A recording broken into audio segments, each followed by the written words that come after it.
खाकसार को आरजे अली कहते हैं। आप मेरे साथ सुन रहे हैं लखनऊ की तारीखों में दफन दिलचस्प किस्से।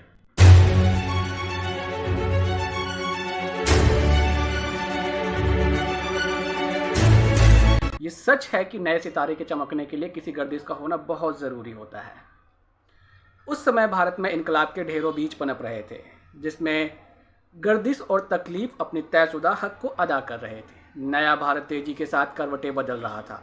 आज़ादी के दीवानों ने ब्रिटिश सरकार को अपनी आरजू का एहसास कराने के लिए काकोरी ट्रेन डकैती की योजना बना डाली थी। 9 अगस्त सन 1925 की शाम पंडित राम प्रसाद बिस्मिल, अशफाक उल्लाह खान, राजेंद्र लाहिड़ी और चंद्रशेखर आज़ाद सहित 10 लोगों ने 8 शाम वाली डाउन पैसेंजर पकड़कर लखनऊ की तरफ रवाना हुए। गाड़ी में खजाने की करेंसी थी, जिसके साथ हथियारबंद सिपाही बैठे हुए थे। इन वीर बाकुरों ने ऐलान करके लोहे के संदूक को गिराकर तोड़ लिया। यह खबर आग की तरह फैली और ब्रिटिश सरकार के साम्राज्य के पायों पर लपकने लगी, जिससे गोरे अफसरों की नींद हराम हो गई। 6 अप्रैल सन 1927 को हजरतगंज के रिंग थिएटर में इसकी अदालत हुई। फैसला सुनाया गया और जनता निर्णय सुनने के लिए बेकरार थी। उधर बेड़ियों की झनकार पर बिस्मिल और उनके साथी आज़ादी के नगमे गाते हुए चले आ रहे थे। सरफरोशी की तमन्ना अब हमारे दिल में है, देखना है जोर कितना बाजू का दिल। यह मुकदमा 10 महीने तक चला और कम से कम इसमें 10 लाख रुपए खर्च हुए थे।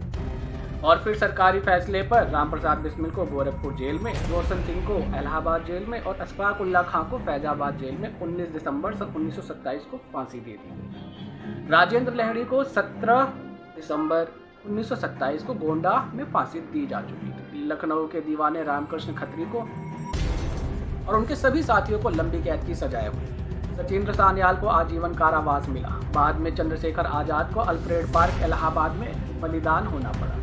सन 1928 में साइमन कमीशन हिंदुस्तान आया। जब यह कमीशन लखनऊ पहुंचा तो यहाँ की जनता के लबों पर गो बैक का नारा लगा था। लखनऊ में कैंप जेल बनाकर हजारों देशप्रेमियों को ठूक दिया गया। लेकिन 25 जुलाई सन 1934 को महात्मा गांधी के आगमन पर झंडे वाले पार्क अमीनाबाद में झंडा लहरा दिया गया।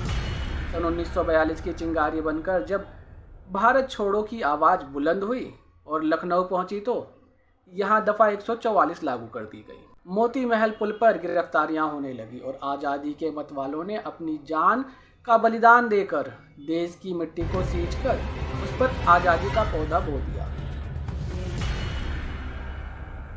फिर 15 अगस्त सन 1947 का वह दिन भी आया जब आज़ादी के पौधे पर आज़ादी के फूल महक उठे। उस समय पंडित नेहरू ने पुकार कर कहा था, आधी रात के गरज के साथ जब संसार सोया हुआ है, भारत जागकर आज़ादी के जीवन की शुरुआत करेगा।